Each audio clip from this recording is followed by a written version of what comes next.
and welcome back. I'm here with my good friend Tracy. I'm here with my wonderful friend Amber. And this is The Road to Tarvalin. Today we are finishing up with the epic finale of House of the Dragon. Epic. I don't really use that word lightly, but damn, I would put that in like all caps bold. All caps bold. Oh my god. Fiery badass font of some kind. Epic.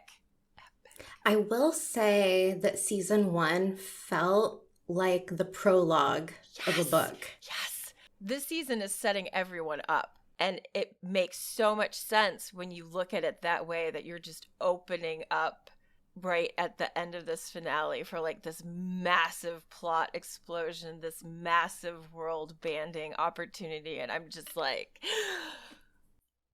excited. It gives you those bits and pieces, I feel like, before the real story starts. Mm-hmm. And I think considering where they wanted to end season 1 at, mm-hmm. it was tricky. Yeah. It was really tricky. Mm-hmm. And now I understand more of why the time jumps were so necessary. Mm-hmm. And I think for the most part, they did as good of a job as they could. Yeah. With all of the time jumps and skipping around and whatnot. Mm-hmm. I have to say I'm really happy with it. I did have questions. Of course. I can't wait. I love your questions. Okay, so like the highlight, I think, of season 1 has been all of the small moments and this nuclear family with the Targaryens, because they're all related. Yeah. But, you know, uncles, cousins, brothers, wives, and all of the slow burn tension that's kind of building right before this family just shreds each other to pieces. It really feels like modern fantasy, but like the Hatfield and the McCoys. Like, this is just gonna get brutal. I think as a whole, the low parts for me have been the spectacle of some of the episodes where I feel like they try to give you this big twist or explosive moment that had me questioning things, where it kind of felt like I was questioning whether or not it felt authentic, because there's little things where it's like, would that really work that way? I don't know. But yeah, I would have traded a lot of the spectacle for more of a payoff. I thought you were going to say dragons. No, for more payoff in the end of the last episode, 10. Yeah. It was an awesome moment. I immediately wrote down, God damn it, WTF in my notes. Like, that was the first thing I wrote down after the end of this episode, because of course, like, you don't want to see something like that happen to a child, right? But him getting eaten by this uncontrollable dragon, it felt like they were really trying to give us the Ned Stark moment again. Oh, interesting. Okay. But, you know, it's a cliffhanger, sure, in that sense. It was the same as it being a cliffhanger. But I feel like there was that attempt to get the same feeling and same reaction. But Ned Stark was such a complex character, and he was, I would say, the main character of the series. So definitely. Like, that whole level of WTF, it cannot be remade, I don't think, ever again in a TV series ever. No. So I think, like, Luke's death, it was really sad, but it's not going to hit the same way. And to me, just felt like kind of a traditional cliffhanger that's used so often in TV. But it was still fun to watch. It wasn't bad. It wasn't bad. Yeah. I kind of had the same reaction. I was like, there were certainly predictable moments, things that you just kind of expected to happen in one form or another. I mean, we've kind of been asking which one of these kids is going to bite it in the series anyway. Yeah. We're like, which one is it going to be? Because one of them's going to die. Like, you just know it. It's going to happen. One of these kids is going to die. And of course, it's like super sweet Lucerys who's like, I'm not fit to be the heir to Driftmark, and I don't want it. And then when, like, he's sent off Yeah. to be the messenger, and As soon as that happened, I was like, oh no. Oh no, no, no. he's Oh done no. for. He's a baby. I What are you know. thinking, I Rhaenyra? know. No. I No. know. And these are like your two heirs. You know what? I understand her decision, though. She, as an heir, was continuously passed over for the opportunity to actually behave as the heir to the throne. And she is trying to live in this moment where maybe things are going to be okay. And at the same time, when she was doing it, I was like, where's their guard? Where's someone to have their back? You are sending children to go do this solo into what is basically just a hair's breadth away from war. And Yeah. so, like, I could understand what she was doing, but I was also like, you are downplaying the seriousness of the situation if you think that their lives are not in danger, and you should not be sending ravens instead. Because yes, princes and dragons are fucking cool and faster, but you know what wouldn't hurt is if they shot the fucking raven out of the sky. Or, I don't know, a dragon ate the raven. Yeah. That does not hurt as much.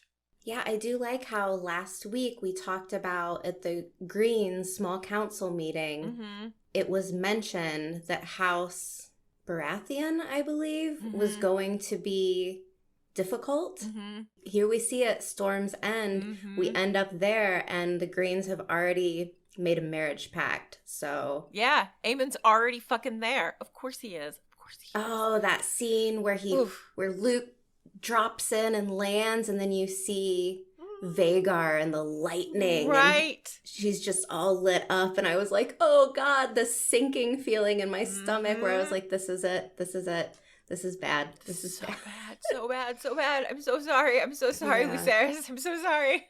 Yeah, I think though I'm getting like way ahead of myself, but Like, I even have my notes, and I'm still feeling like all over the place with this episode because it is really, just like, really, yeah, so much. So much. So go where you want. I think like the first like 3/4 of the episode really shined. Mm-hmm. I mean, I could have watched 15 more minutes of them looking over the map and So plotting their case and how Mhm. they're going to do things. And also, I am so intrigued and so curious about what Damon is doing. I Yeah. think I know, but as soon as I saw that, I was like, oh my God, this is it. This is like the where I'm like, oh, what is happening? What is happening? That was the part that really sucked me in. Yeah. Now I have even more questions about the dragon bond after this episode, Mhm. because we've kind of opened the door for within the TV show for it to be canon that dragons kind of do what they want. Like, Mm-hmm. Daenerys must have just been really in tune with her dragons, dragons. because she has 3 and Yeah. she's able to, like, for the most part, control them. So do you think that Damon's like building up a fleet? Yeah. Oh, Yeah. yeah. There's 13 dragons that are to be used for side black if Yeah. they can find riders. So Yeah. it's like, that's what he's doing right now. Yeah. That dragon that was in the pit, I don't know, it looked like a cave. Yeah. That's the second biggest dragon after Vhagar, who is riderless. Okay. Vermithor? I love that you know the names for the dragons. I love your love of the dragons. I love it. I had to look it up. I had to look this up. I didn't know immediately, but Glad that you yeah, did. he's singing lullabies. That's sweet exactly what I lullabies wrote to the down. dragon. I was like, Damon's wandering through a cave singing lullabies to dragons. Yeah, he sure was. He sure was. And I was like, is this your nightly routine? You just Matt like Smith, a singer. just wandering through. That was great. It was great. It was really lovely. Everything about this episode I felt was filmed really well, really intentionally. Just so many, even little things like Rhaenyra walking to the war room. I had two favorite moments of Yes, this please entire tell me. episode. That was what I wrote down first. Uh-huh. My favorite scene of this whole entire episode was when she is walking with her guards and they are in lockstep and kind of like this slow motion Yes. to the war room. And it Ah. was just, oh, It's so chills, sleek. goosebumps. It's so Yes. sleek. Like everything, her hair, the crown, her cloak, the way that her guards are around her, it's dark and it's sleek. And I mean, seriously, you put something in slow motion and it's instantly badass. And this was like, yes. I wonder how many takes that it took to get that shot perfectly. Because they're all in motion, like with each Yes. step, their heads rise and fall at the same time with It's the music. incredible. And it could have been a music video. Now I need to see that with like trap music. Trap music for Nira, war room, walk scene. Yeah. And really like the preparation for the war room, that map. What was that? How did they? I guess it was lit from underneath with glass. That first scene where it's like the guy lighting all those candles real fast. Yeah. That's what they push underneath. Slid underneath. Yeah. And that lit up the table underneath. And it was so cool. That was so cool. I was like, what an effect. And now I want that for my family room. Can I get can I do that for my dining room HBO table? prop department. Merchandising department. I would like it, please. So cool. And then like getting to see, like I thought of you when they were like putting all the pieces on the board and listing off all of the families and everything. And I was like, Amber, here it is. This is for you. And it was over too fast. It was over too fast. I could barely keep up. I was like, no, go back. I need more. Yeah. I mean, it does kind of come through like the rest of the episode because it's always coming back to that war room. It's almost every other scene takes place in the war room, and each time it seems as though we're getting more information about Rhaenyra, the kind of queen she will be, and what kind of allies she's going to attract, and how she approaches the situation versus the men in the room around her.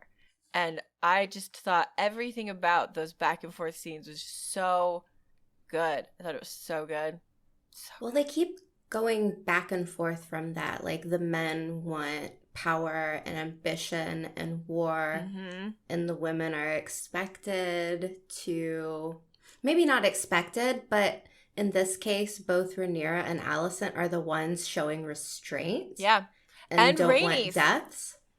And Rhaenys. Yeah. But this was even mirrored with as soon as Rhaenys is brought together back with Corlys, like she's like, yeah, it's just kind of how it goes. You abandon the family for adventure. And he's like, you're right. How about I don't declare and we just live our lives? But and she's let's start at the beginning and see if, okay, we'll go through these things, and if there's anything that pops up in any of these scenes that you want to talk about. I'm sure we start at Dragonstone. And she's kind of preparing Luke for his duties in this sense. Rhaenys arrives, and then we get like this list of things that happen. Viserys is dead, Aegon was crowned, and then we get the childbirth scene. Yep. Which is merged with Daemon preparing for war. I thought it was very blunt how it's like, this is the man's war and this is the woman's war. Yes. So I think they keep going back to that. And as she's giving birth... No, I was just going to say, I think that the scene is so well filmed. She's screaming in pain, and then it's a flash to dragons. Yes. And Daemon plotting and preparing. So while he's doing all of that shit, she's like... pushing out a baby. And not able to grieve the loss of her father. Like, she's just received news that her father is dead. And I think that was one of the things that was really, like, I keep saying well done, but it was. The fact that stress of finding out that her father is dead, her throne has been ripped away from her, that stress brings labor. There you go. Like, this is what happens.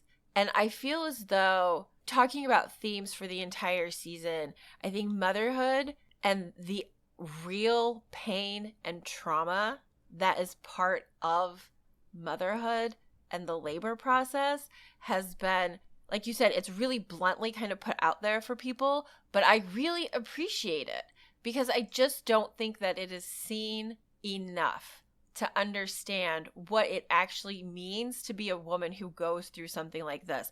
And she has to do it while she's the queen and there's potentially a battle happening and her husband's out there trying to plan a battle and a war, and so she behind her has back. behind her back while they can all hear her screaming and no one is like, hey Damon, maybe we should wait for the queen to do this, like could we pause for a second? No, they're all like totally fine with this because this is urgent, everything needs to happen and be taken care of right now.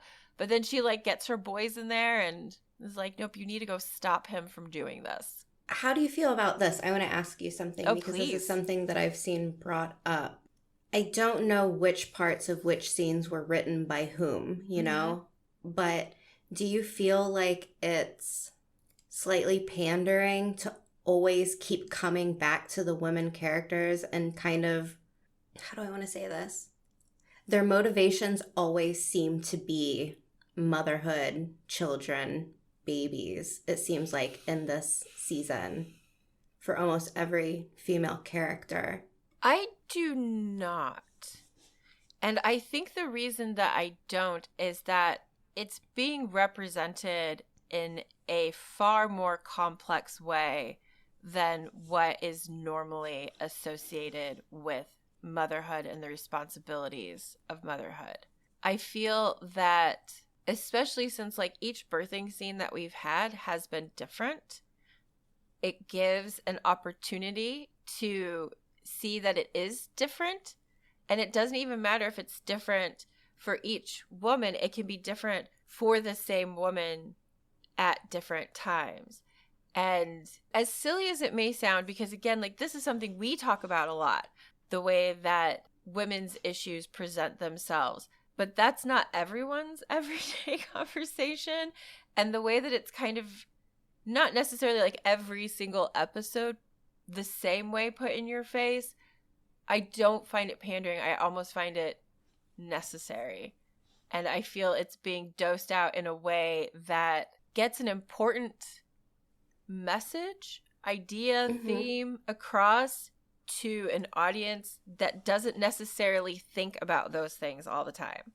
Like, how often do you think men think about the pain of childbirth, the complex ways that women have to address being a person in the world while also having the responsibilities? Like, maybe Rhaenyra didn't even want that baby to begin with. Maybe this is a blessing, you know? Like, that's another thought on top of this, is that this baby not living gives her the opportunity to stride out and take care of shit instead of having to like immediately breastfeed her child and snuggle her child, which she would need to do for the child to thrive and survive. So it is a very complex theme, and I think putting it so bluntly out there makes it so you can't possibly miss the fact that this is something that they want to be a theme, to be discussed on several levels. At least that's how I interpret it. I think that's a very fair assessment. Thank you. I feel like sometimes it can be kind of lazy writing. Sure. When it's like, oh, this character is a woman. Well, how are we going to give her motivations? Yeah. Well, women have babies, so that's what motivates her. And it's like, women are so much more than that. Absolutely. And I think that they've done a fairly decent job of bringing some of those other motivations through. But when I look at Rhaenys not roasting everyone, I interpreted that as, well, she's a mother and some of those children standing behind Alicent are innocent. So she's not going to kill them because she's good. Right. And they had just had that conversation about being women and escaping, I guess, the status quo of what a woman is. So I don't know. I have mixed feelings on it. On one Absolutely. case, I think it was handled pretty well. Mm-hmm. But again, I haven't read all of the source material, so Mm-hmm. I can't make the statement of like, oh, or are they kind of like washing Mm-hmm. some of these characters down to bring Mm-hmm. forth something else? I don't know. Mm-hmm. Maybe I'll have to read. Mm-hmm. Maybe I'll have to read. Maybe. I certainly am interested in potentially picking up the books at some point. We'll see. Yeah, Yeah. me There's too. so many things to read at the moment though, just like so many. So, childbirth scene. I think this is maybe one of the best scenes filmed for TV maybe ever that I've seen. I'm glad that they showed it. Like, I'm Same. glad they had that up close. Like, yeah, this is what it looks like. Deal with it. Yeah. Yeah. And I mean, seriously, her pacing around and the way she's holding her back, the way that If we she's can like, show a guy getting half of his head lobbed off, right. we can show childbirth. We can definitely show something like this because, I mean, for real, that's what it's like. Like, I could feel her pain while she was going through it. Like, I could remember. Great acting. Seriously. From Darcy? Emma? Emma Darcy. Emma Darcy. Beautiful job. They're doing Yeah. a beautiful job. I absolutely love everything that they bring to their performance. It's brilliant.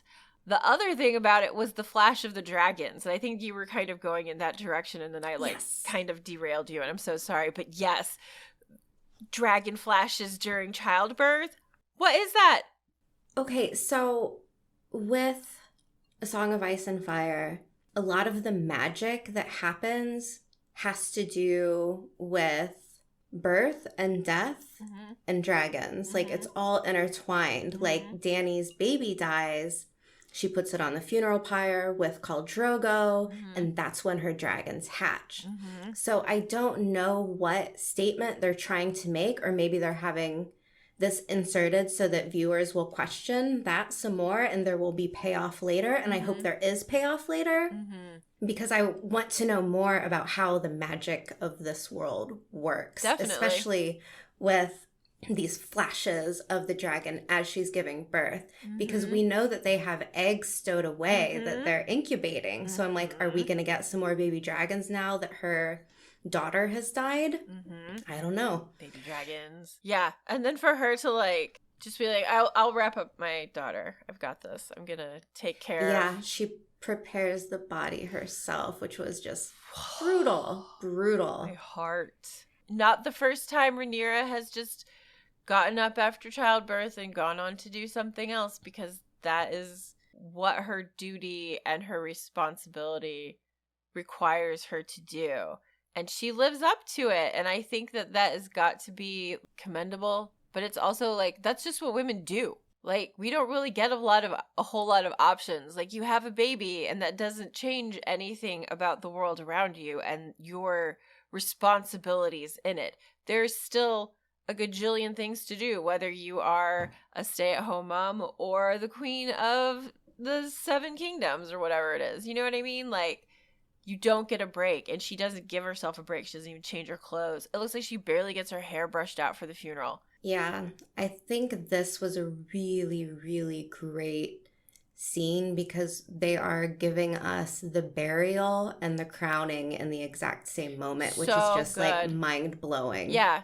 And you know what? I felt like Rhaenyra really needed that. When whichever Eric it is shows up and has... I think it was Eric with an E this time. An E? Okay. Eric with an E shows up. Good on ya. And has the crown. In that moment for Rhaenyra, I was just like, oh, girl, you need this. Do you know what got me? You need this. What? Again, Tell it was me. the soundtrack. Oh, so good. That song that played while he's kneeling and then everyone else kneels, I was just like, ugh.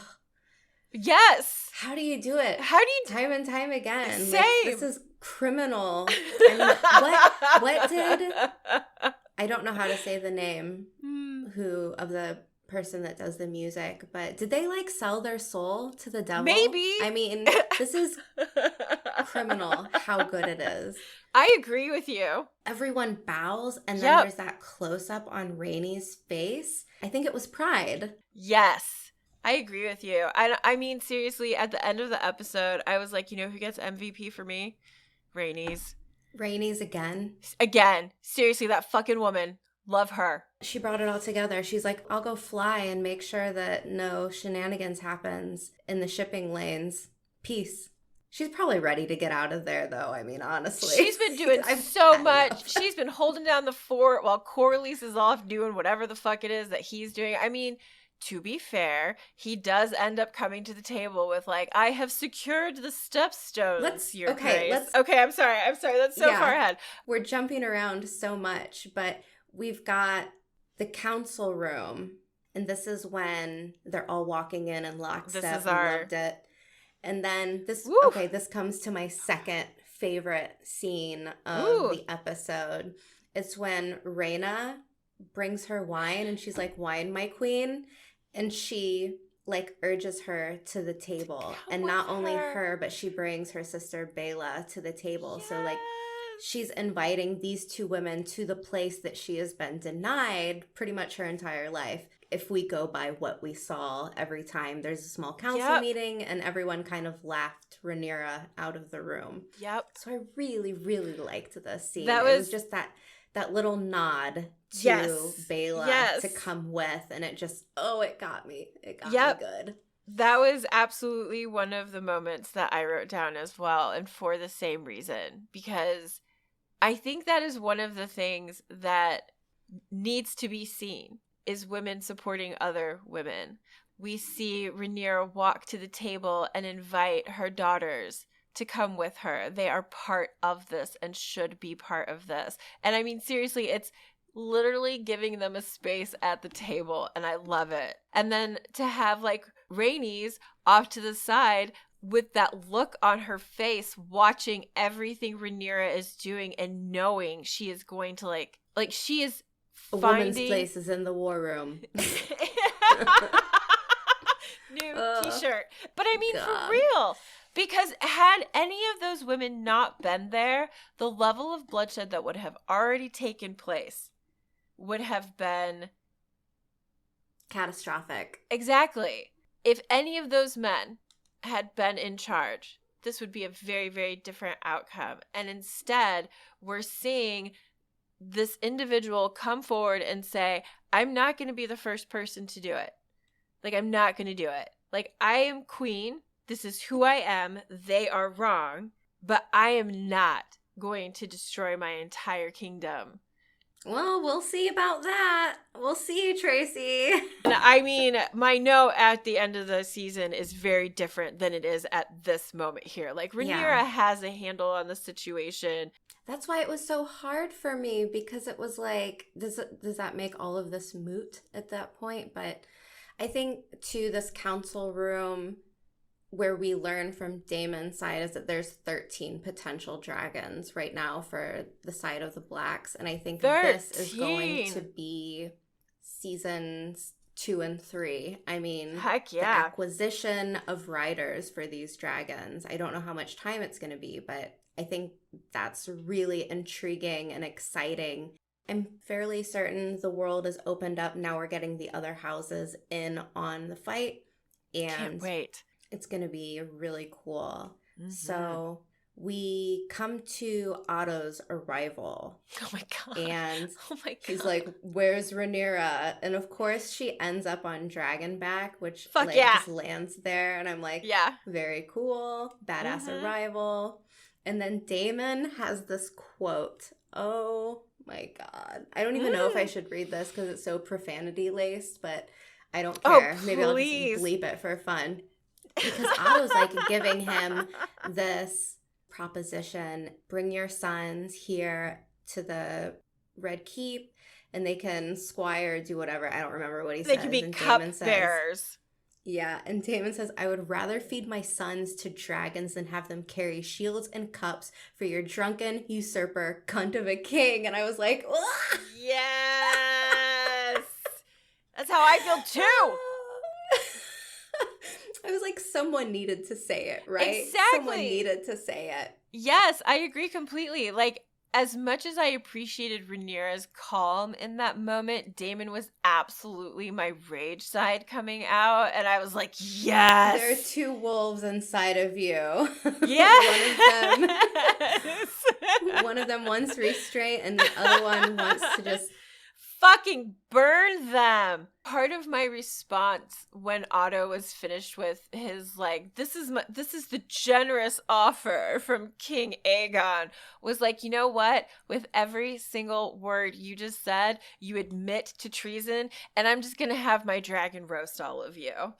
If you're the queen, I mean, her even approaching him, grabbing the pin off of his lapel or off of his like jacket and like throwing it, and she's like, you're no fucking hand or whatever, like, yes, like that was still good, but I kind of still wanted him to be either inflamed or beheaded, because fuck that guy.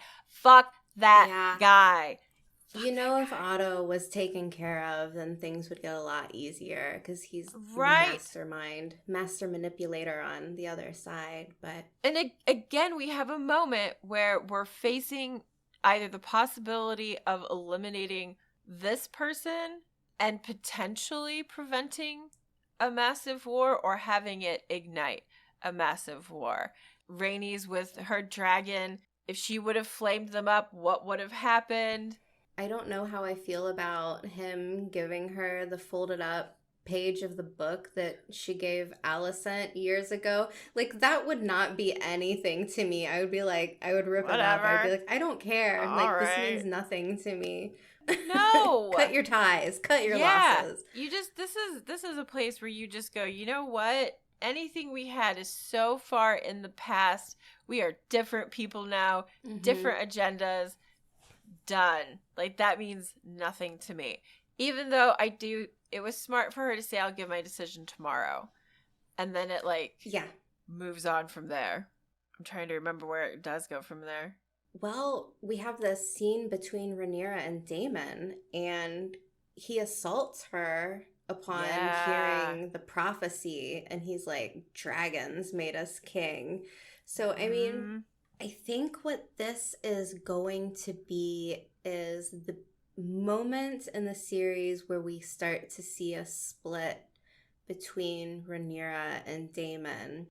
And I'm not sure if that's where it goes, but it kind of feels like they needed a moment to start making a schism between the two of them. Yeah. And I think this is it.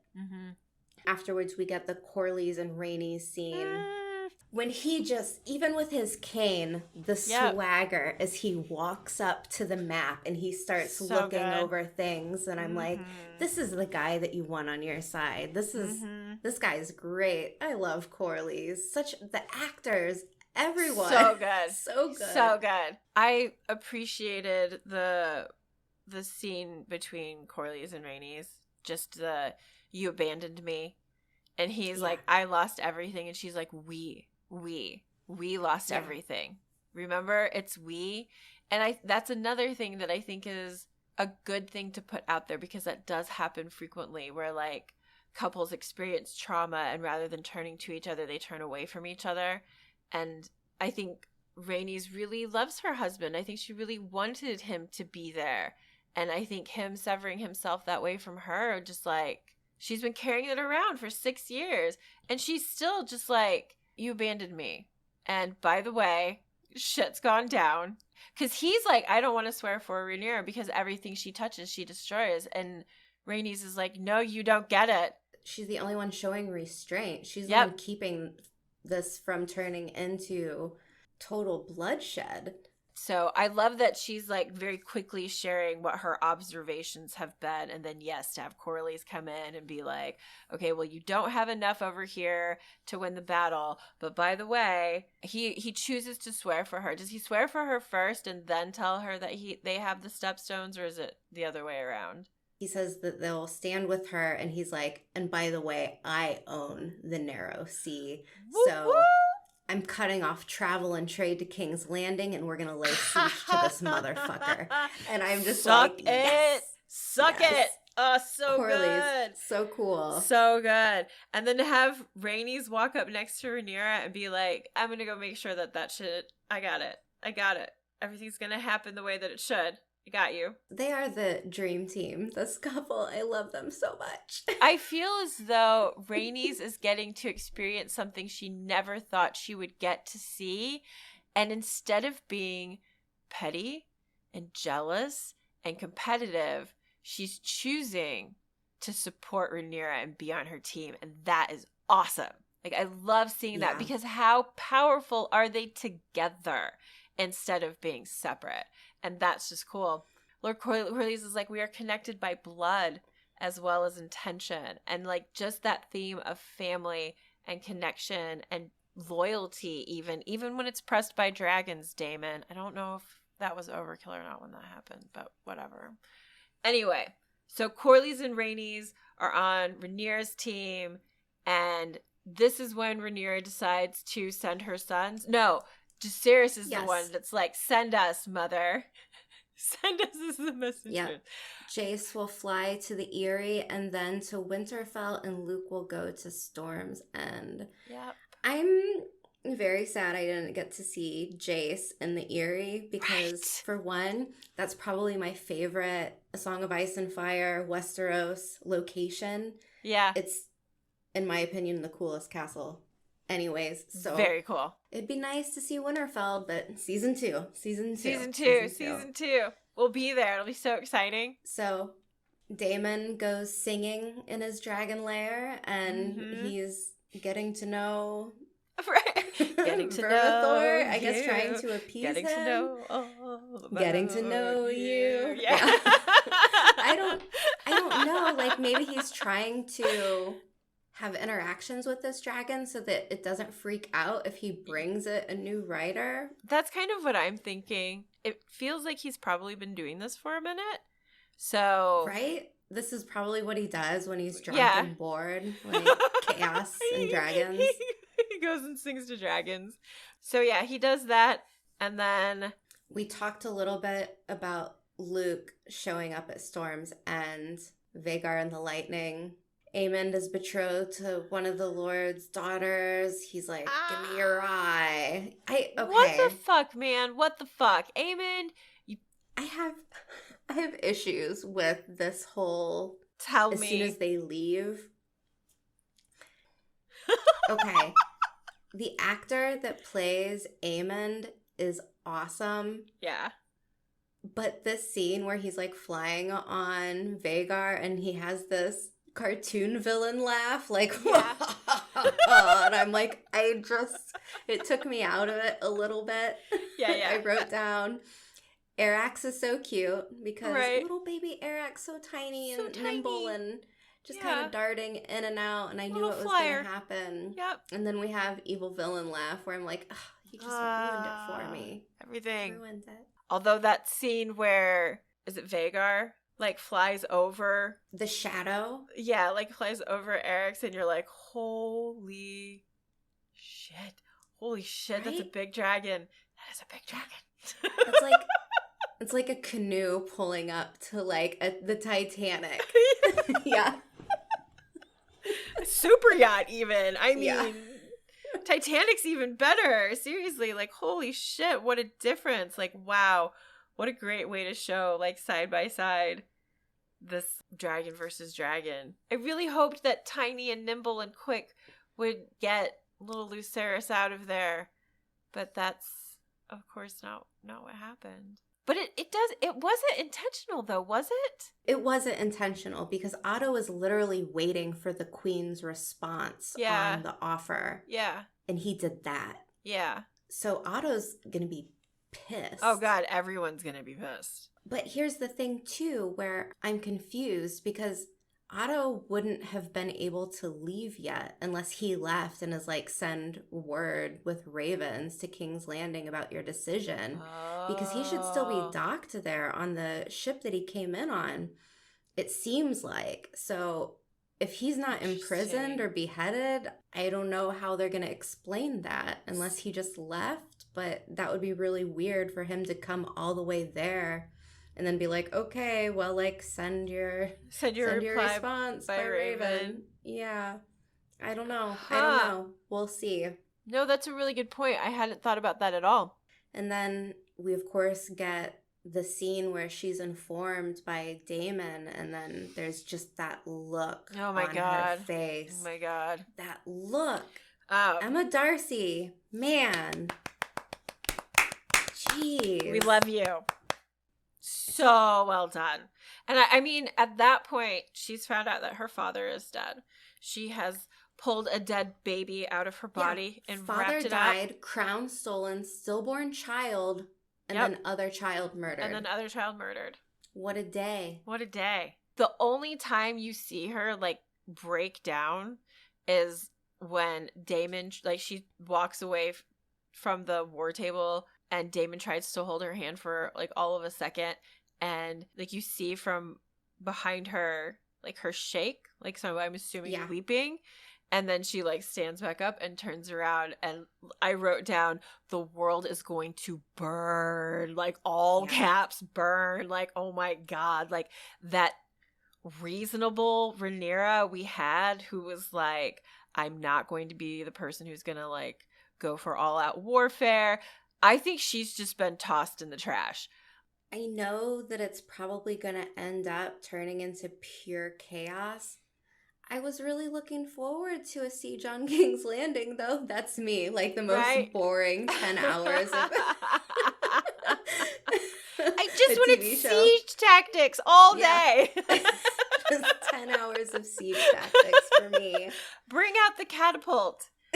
Bring out the catapults. Ooh, look at the armor. Beautiful.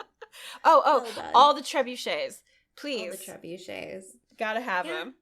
I don't know. I'm really excited for season 2. Mm-hmm. The long wait begins, and are they saying that it won't be until like 2024? That's what I assumed. Yeah. I haven't heard, but I figured it was going to be a while. Yeah.